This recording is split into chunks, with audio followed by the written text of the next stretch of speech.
papuri sa kaitaasan, siya'y papurihan, Diyos ng lahat. O papuri sa kaitaasan, siya'y papurihan, ngayon at magpakailanman.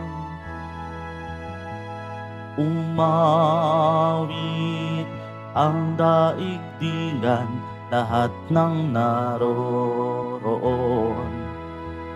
Umawit ang sangkatauhan, purihin ang Panginoon.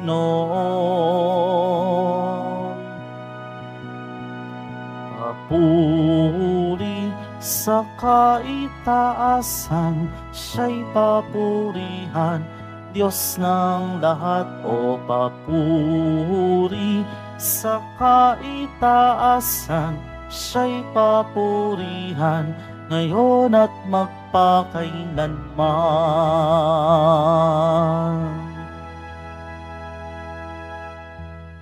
Sa ngalan ng Ama at ng Anak at ng Espiritu Santo, Amen. ang pagpapala ng ating Panginoong Jesucristo, ang pag-ibig ng Diyos Ama, at ang pakikipagkaisa ng Espiritu Santo, naway sumainyong lahat. At sumayo rin. Aminin muna natin mga kapatid ang ating mga kasalanan upang maging marapat tayong gumanap sa banal na pagdiriwang. Inaamin ko sa makapangyarihang Diyos at sa inyo mga kapatid, na lubha akong nagkasala sa isip, sa salita at sa gawa at sa aking pagkukulang. Kaya isinasamo ko sa mahal na Birheng Maria, sa lahat ng mga anghel at mga banal, at sa inyo mga kapatid, na ako'y panalangin sa Panginoong aking Diyos. Kawan tayo ng makapangyarihang Diyos, patawarin tayo sa ating mga kasalanan, at matnubayan tayo sa buhay na walang hanggan. Amen.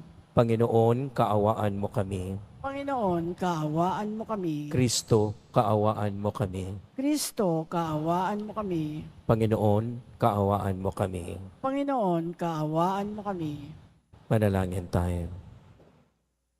Ama naming makapangyarihan, pakundangan sa pagpapakumbaba ng anak mong masunurin, ibinangon mo sa pagkadapa ang sangkatauhang masuwain, ipagkaloob mo sa amin ang banal na kagalakan, upang kaming sa nagip mo sa kaalipinan ay magkamit ng iyong ligayang walang katapusan sa pamamagitan ni Jesucristo kasama ng Espiritu Santo, magpa sa walang hanggan.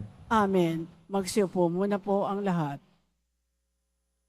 Pagbasa mula sa aklat ni Propeta Oseas.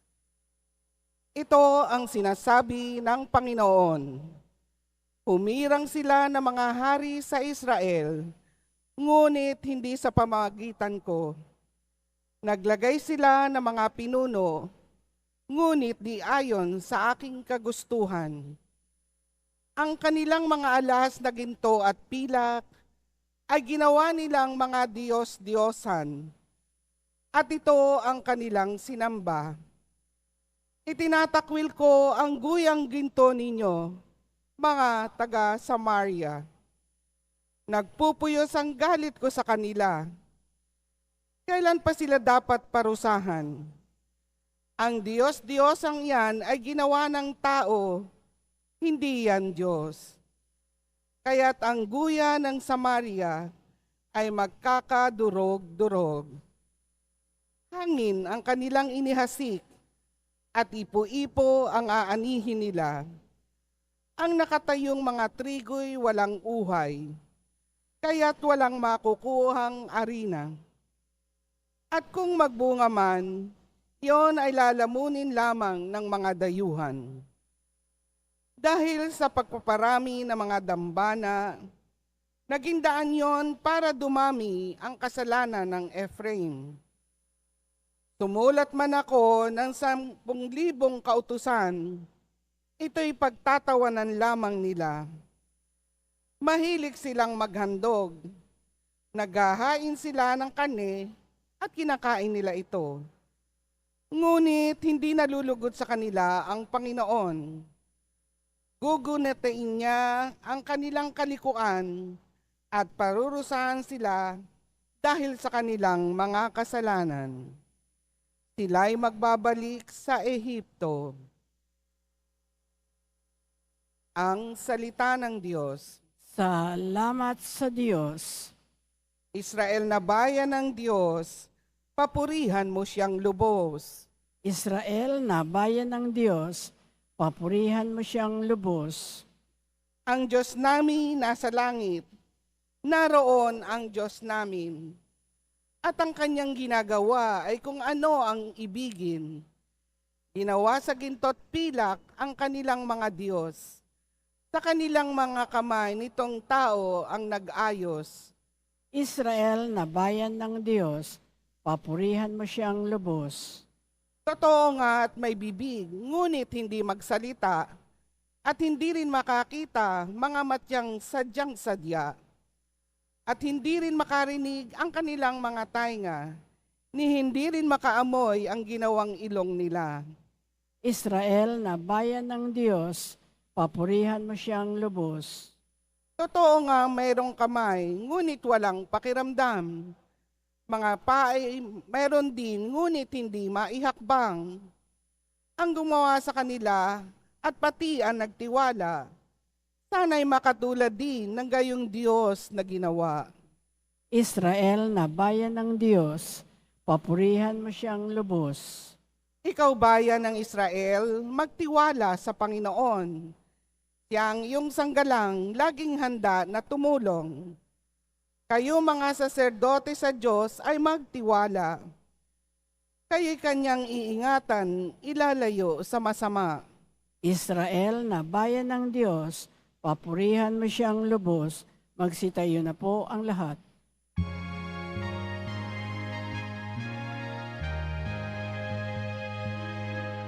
Alleluia, Alleluia, Alleluia, Alleluia.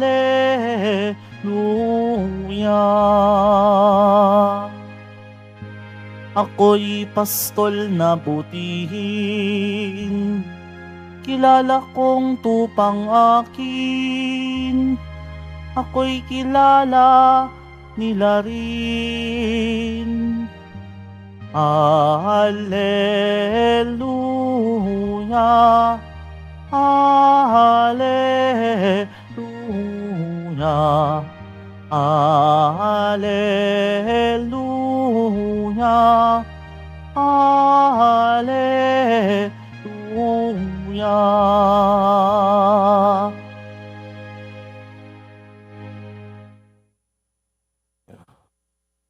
Sumainyo ang Panginoon. At sumayo rin. Ang mabuting balita ng Panginoon ayon kay San Mateo. Papuri sa iyo, Panginoon. Noong panahong iyon, dinala kay Jesus ang isang piping inalihan ng demonyo. Pinalayas ni Jesus ang demonyo at nakapagsalita ang pipi. Namangha ang mga tao at sinabi nila, kailan may walang nakitang katulad nito sa Israel. Datapot sinabi ng mga Pariseo, ang prinsipe ng mga demonyo ang nagbibigay sa kanya ng kapangyarihang magpalayas ng mga demonyo. Nilibot ni Jesus ang mga bayan at nayon at nagturo sa mga sinagoga. Ipinangaral niya ang mabuting balita tungkol sa paghahari ng Diyos at pinagaling ang mga may sakit, anuman ang kanilang karamdaman. Nang makita niya ang napakaraming tao, nahabag siya sa kanila sapagkat sila'y lito at lupaypay, parang mga tupang walang pastol. Kaya't sinabi niya sa kanyang mga alagad, sagana ang anihin, ngunit kakaunti ang mag-aani. Idalangin ninyo sa may-ari ng anihin na magpadala siya ng mga manggagawa sa kanyang aanihin. Ang mabuting balita ng Panginoon. Pinupuri ka namin, Panginoong Heso Kristo. Magsiupo muna po ang lahat. Siguro po, marami sa atin yung nakaka-experience ng mga iba't ibang pagsubok na halimbawa tulad ng mga taong very negative at ikaw ay napapahintot, napanghinaan ng loob sa mga taong ito na tila bagay toxic sa buhay mo. Well, hindi lang po sa ngayon, mas grabe nga ngayon dahil meron pang hindi lamang kapitbahay mo, kundi maging ang malawak na nakocover nitong social media. Kung ating titingnan ng mga problema, negative, pero ang ating ebanghelyo nagpapaalala sa atin ng mga pangyayari na kung bakit siguro nagtataka tayo, bakit hindi nilang pag-isahin ang lahat ng mga may sakit at pagalingin ng ating Panginoon Kristo. Halimbawa, yung mga bulag dito, yung mga pipi dito, yung mga paralitiko dito, yung mga hindi nakakikinig dito, and once and for all, pagagalingin. Bakit yung mga ebanghelista ay tila binibigyang importansya ang mga isang individual na mayroong mga karamdaman. Sa pagkakataong ito, narinig natin ang kwento ng isang piping inalihan. Hindi lamang po pala isang nakikita nating possessed ng ganyang pangatao, naglulupasay. We have to understand, sisters and brothers, the corruption will not start as a whole. Dahan-dahan. Na halimbawa po, meron tayong binigyang mabuting mata ng ating Panginoon Kristo na para ito sa katotohanan at makikita natin ang kagandahan. Pero bakit ito ay nahahadlangan ng kasinungalingan at ayaw nating ipahayag ang ating nakitang katotohanan? Then, yan po ay isang dahan-dahang kinukurap ka na ibig sabihin, pinoposes ang iyong pagtingin para hindi ka makakita ng katotohanan. Marami sa atin po, meron tayong binigyan ng pandinig upang mapakinggan natin ang katotohanan, pero hindi natin pinapakinggan bagkos ang mga kasinungalingan. Well, yan po, dahan-dahang kinukurap at ito po ay pinoposes na ng kalaban ng demonyo. So atin pong pag-isa-isahin ang lahat ng mga senses po natin. Ito po'y pinagkaloob sa atin upang ating makitang kagandahan na ipinagkaloob sa bawat isa sa atin at yan po ang katotohanan na binigay sa atin ng Diyos ng may likha. Para po ito sa katotohanan at mapaganda natin ang buhay. Pero bakit ito nahadlangan? Ibig sabihin po, dahan-dahan tayong kinukurap, pinuposes. Una sa mata, pandinig, panlasa, lahat ng po ito hanggat ang buong mong pagkatao ay napuposes na. Kaya nga po minsan, ang hamon ng ating Panginoon Kristo, metaphorically, symbolically, kung ang mata mo ay naging dahilan pagkakasala, cut it off. Hindi naman ibig sabihin literal na tanggalin mo, kundi pagnilayan mo kung ano yung dapat na nakikita mo, ipahayag mo ang katotohanan. Ibalik mo, i-restore mo. Lahat pong ito ay binalik ng ating Panginoon Kristo. Pero sa kabila ng lahat, ano po ang nangyari? Meron talagang mga taong toxic, kabutihan na nga ang dala-dala mo, pero itong mga Pariseo, saan ang galing kanyang kapangyarihan? Galing kay Beelzebul yan. Galing sa demonyo yan. Meron talagang tao na sumisira maging siguro sa ating magandang intensyon para sa ating kapwa. So makaka-relate po tayo nito. Bakit po sa kabila ng lahat ng kabutihan, meron talagang tao na pilit kang sisirain? Di po ba't common na mga experience? But sisters and brothers, we have to understand. At ito po yung ating pagnilayan. Any situations, any thinking, mga kaisipan, pag-iisip ng iba, labas sa'yo, you have no control. Tandaan po natin yan. You have no control. Meron man sigurong iilan na mapapaliwanagan mo at maintindihan, pero negotiable pa.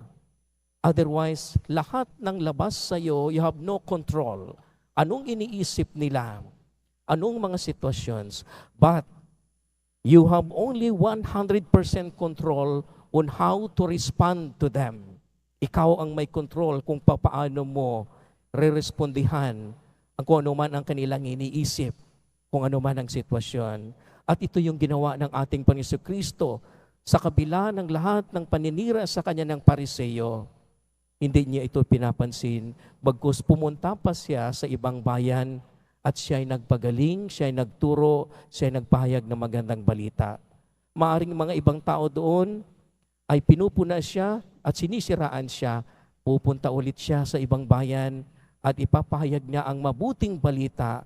That's how our Lord Jesus Christ responded to the many thinking of other people na gusto siyang sirain. Ito po ang patutunayan natin sa ating sarili. Dahil po, pag meron ka lang isa o dalawa, nasisirain ka, re-respondihan mo, gaganti ka, wala na pong hinto yan. Wala na pong pagpuputol yan. At ikaw din re-responde at responde. At ikaw ay binibigyan mo ng pribilehiyo sila na sisirain din ang buhay mo. At ito ay mga kagamitan, instrumento ng demonyo upang masira ka at mapahinto ang kabutihan na gagawin mo. So we have 100% control. Kung ito yung inaasal ng ibang tao, ito yung gagawin mo. Second thing that we have to remember, pag ikaw po ay nagagalit, pag nilayan mo, dahil po ay ang galit, ay para po yung lason. Ngayon, kung gusto mong uminom ng lason, dahil galit na galit ka, huwag mong isipin na ang kaaway mo ang mamamatay. Ikaw. So you have to be clever, be intelligent enough. Pag itong galit, nagningit-ngit ka, ito yung responde mo sa inaasal ng isang tao, then like Jesus Christ, you have 100% control on how to respond. This is what I'm going to do. Hindi ako magpapa-apekto, gagawa pa rin ako ng kabutihan. Sisirain ka man ng isa, gagawa pa rin ako ng kabutihan. Di po ba't narito tayo, mga kapatid? We were all followers of our Lord Jesus Christ. Tayo po'y bininyagan. Tayo po'y tinawag upang mga ani. Pero ano pong nangyari sa atin? Ang iba po sa atin ay dumagdag pa sa magiging instrumento ng demonyo upang sisiraan ang kapwa-tao. You could just imagine and reflect sa atin din mismong dito sa Pilipinas, how many % po tayo ditong Kristiyano that we give witness to the truth. Pero po minsan nakakalungkot isipin, pag minsan napapanood ako ng mga Senate inquiry, just a simple thing na ipahayag mo ang katotohanan para maiaayos ito at ma-restore ito para maging maganda ang takbo ng ating buhay. But you see, we spend millions and millions of pesos just to keep the lie alive. Bawat pagkasinungalingan, hanggat gagawin kasinungalingan, hanggat magagawang kasinungalingan. Di ba napapansin? And yet we are all Christian country, majority. We submit ourselves to these lies, which is the instrument of the demons. How are we going to give witness as followers of our Lord Jesus Christ? How? Then we can ask ourselves, totoo ba talagang ako'y Kristiyano? Totoo ba talagang nakikiisa ako sa misyon ni Kristo sa pagpapahayag ng mabuting balita? O baka naman iba ang aking sinusundan? We have to reflect, sisters and brothers. Why are we following our Lord Jesus Christ? Bakit tayo nagiging Kristiyano? Ano po talaga ang ating intensyon? Mas maganda pong mapapalalim natin ito. Because our Lord Jesus Christ died for us because of the truth. And yet, tayo, ang kanyang mga tagasunod, ay bumabaling sa kabila. And I think this is also the time that we have to reflect deeply. Anong udyok, anong espiritong pumapasok sa atin? O baka naman we are being slowly possess. Na meron tayong mata para sa katotohanan, na meron tayong tinga mapakinggan ang katotohanan, but these are all being corrupt. And therefore, slowly we are being possessed. Huwag po nating hintayin ang ating buong pagkatao ay mapoposes ng demonyo.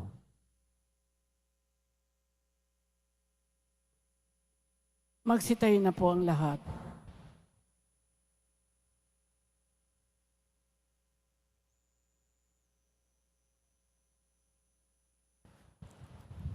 Mga kapatid, sa pamamagitan ng pagkapari sa bagong tipan, idinudulot ng Diyos ang magpapatawad ng paglilingkod ng Kanyang anak sa atin. Lumapit tayo sa Panginoon ng ani at manalangin. Panginoon, magpadala ka ng mga manggagawa sa iyong anihan. Panginoon, magpadala ka ng mga manggagawa sa iyong anihan. Ang mga tinawag sa paglilingkod sa bayan ng Diyos bilang mga pari, naway dumami pa. Manalangin tayo. Panginoon, magpadala ka ng mga manggagawa sa iyong anihan. Ang mga bansang sarado sa Ebanghelyo, naway maihanda at maging mga matatabang lupa para sa paghahasik ng salita ng Diyos. Manalangin tayo. Panginoon, magpadala ka ng mga manggagawa sa iyong anihan. Ang mga naglilingkod na pare, madre, relihiyoso, katekista, at laikong apostolado, naway makahikayat ng iba pa upang sumama sa kanila. Manalangin tayo. Panginoon, magpadala ka ng mga manggagawa sa iyong anihan. Ang mga naglilingkod sa mga natatanging serbisyo ng ating sambayanan, naway mapalakas natin ang loob at ating suportahan. Manalangin tayo. Panginoon, magpadala ka ng mga manggagawa sa iyong anihan. Ang mapagpatawad na sakripisyo ni Kristo, naway magdulot sa mga yumao ng kaluwalhatian. Manalangin tayo. Panginoon, magpadala ka ng mga manggagawa sa iyong anihan. Panginoon, ang ani sa pamamagitan ng aming mga panalangin, tipunin mo ang iyong bayan, bigyan mo kami ng marami pang manggagawa sa iyong misyon upang mapadali ang pagdating ng iyong kaharian sa pamamagitan ni Kristong aming Panginoon. Amen. Magsiupo muna po ang lahat.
Langin kay mga kapatid, ang pagpagain natin ay kalugdan ng Diyos amang makapangyarihan. Tanggapin nawa ng Panginoon itong paghahain sa iyong mga kamay sa kapurihan niya at karangalan sa ating kapakinabangan at sa buong sambayanan niyang banal. Ama naming lumikha, paghahain namin sa iyong ngalan ay siya nawang sa amin dumadalisay upang ito'y maging pagganap araw-araw ng aming paglipat sa buhay sa kalangitan sa pamamagitan ni Jesucristo kasama ng Espiritu Santo magpas sa walang hanggan. Amen. Sumainyo ang Panginoon. At sumayo rin. Itaas sa Diyos ang inyong puso at diwa. Itinaas na namin sa Panginoon. Pasalamatan natin ang Panginoong ating Diyos. Marapat na siya ay pasalamatan. Ama naming makapangyarihan, tunay ngang marapat na ikaw ay aming pasalamatan. Pinagbibigyan mong ito'y aming maihayag kahit na ito'y walang anumang maidaragdag sa kadakilaang sa iyo ay likas sa pagpupuri namin ang nakikinabang ay kami ring iyong pinapakaharapan sa pamamagitan ng iyong anak na minamahal. Kaya kaisa ng mga anghel na nagsisiawit ng papuri sa iyo, nang walang humpay sa kalangitan kami nagbubunyi sa iyong kadakilaan.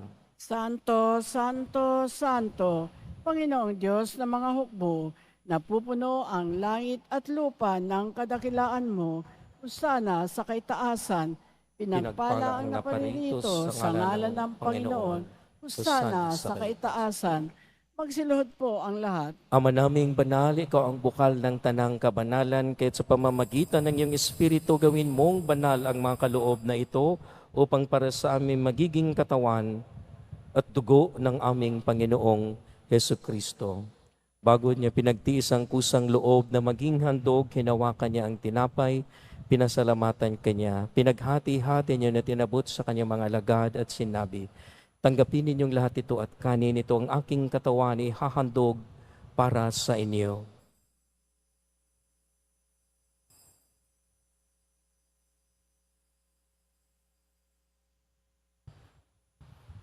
Ganyan din naman nang matapos ang hapunan, hinawakan niya ang kalis, muli kanyang pinasalamatan, inabot niya ang kalis sa kanyang mga alagad at sinabi, tanggapin ninyong lahat ito at inumin ito ang kalis ng aking dugo, ng bago at walang hanggang tipan, ang aking dugo na ibubuhos para sa inyo at para sa lahat, sa ikapagpapatawad ng mga kasalanan, gawin ninyo ito sa pag-alaala sa akin.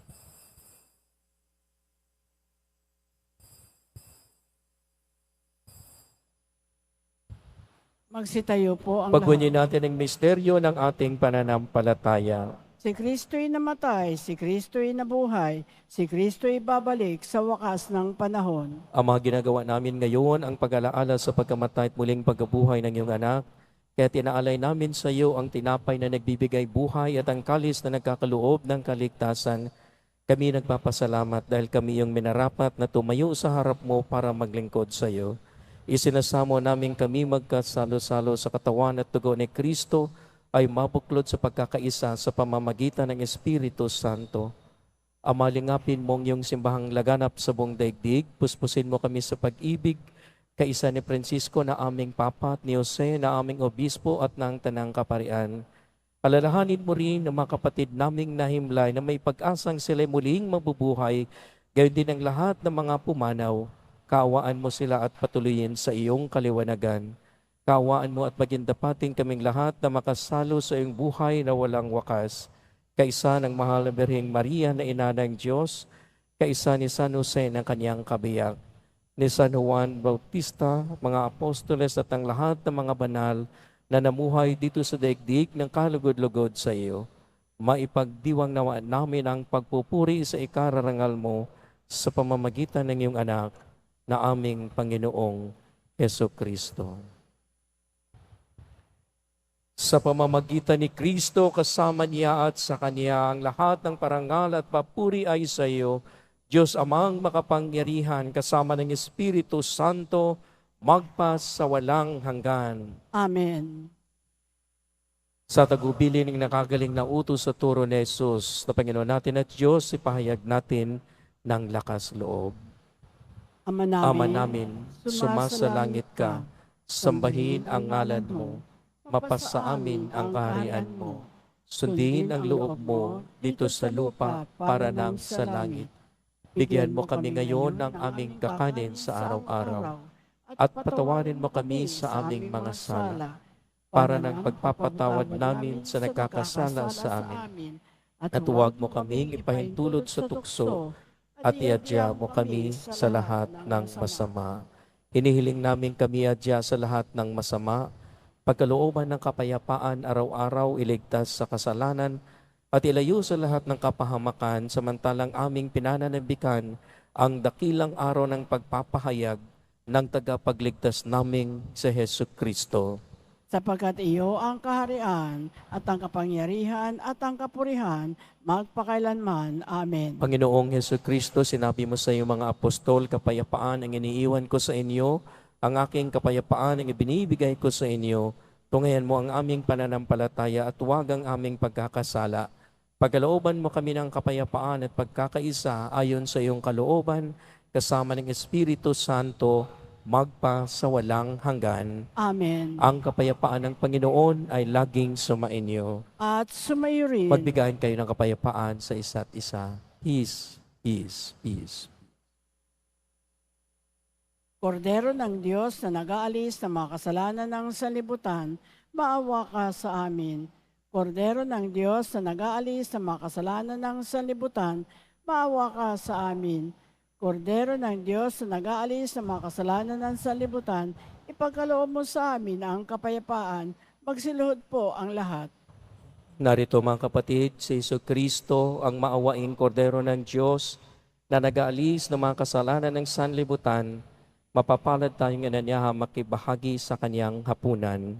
Panginoon, hindi ako karapat-dapat na magpatuloy sa iyo, ngunit sa isang salita mo lamang ay gagaling na ako. Ipagsanggalang nawa tayo ng katawan at dugo ni Kristo para sa buhay na walang hanggan. Amen.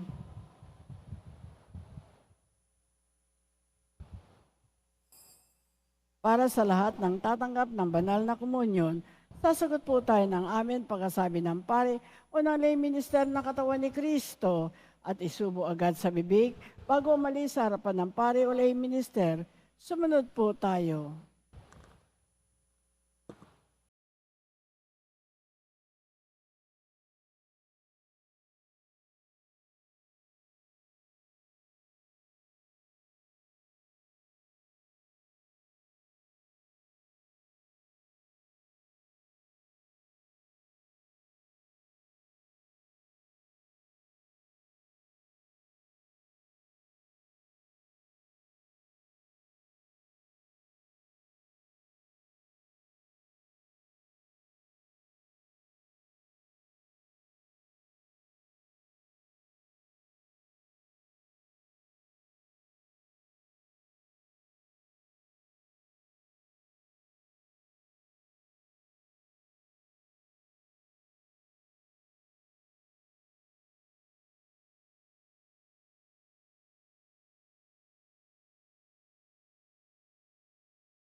Panalangin tayo. Ama naming mapagmahal, kami iyong pinapakinabang ay loobin mong laging lumingon sa pinanggalingan ng tinanggap namin ngayon para pagsaluhan sa pamamagitan ni Jesucristo kasama ng Espiritu Santo magpa sa walang hanggan. Amen. Sumainyo ang Panginoon. At sumayo rin. Mahal na pong Isus Nazareno, inihayag mo sa pamamagitan ng krus ang walang maliw na pag-ibig ng Diyos sa sangkatauhan. Pakinggan mo ang kahilingan ng iyong angkan na nagsusumamo sa iyo. Makamtanawa nila ang iyong katugunan at tanggapin ang kasagutan ng may utang na loob na tinatanaw. Basbasan din po ninyo ang mga daladala nilang mga imahin at dasalan sa pamamagitan ng bendisyon na ito.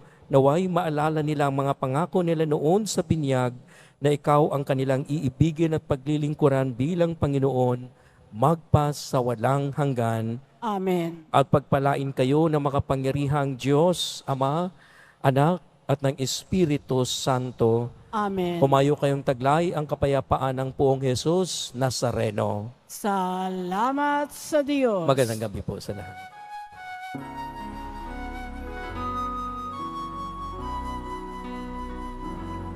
Nuestro Padre Jesus Nazareno, sinasamba ka namin,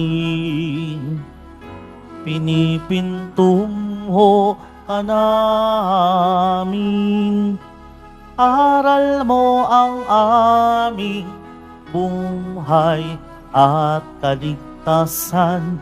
Nuestro Padre Jesus Nazareno, iligtas mo kami sa kasalanan. Ang krus mong kinamatayan ay sagisag ng aming kaligtasan. Nuestro Padre Jesus Nazareno, dinarangal ka namin. Nuestro Padre Jesus Nazareno, nilulwalhati ka namin. Nuestro Padre Jesus Nazareno, dinarangal ka namin. Nuestro Padre Jesus Nazareno, nilulwalhati ka namin.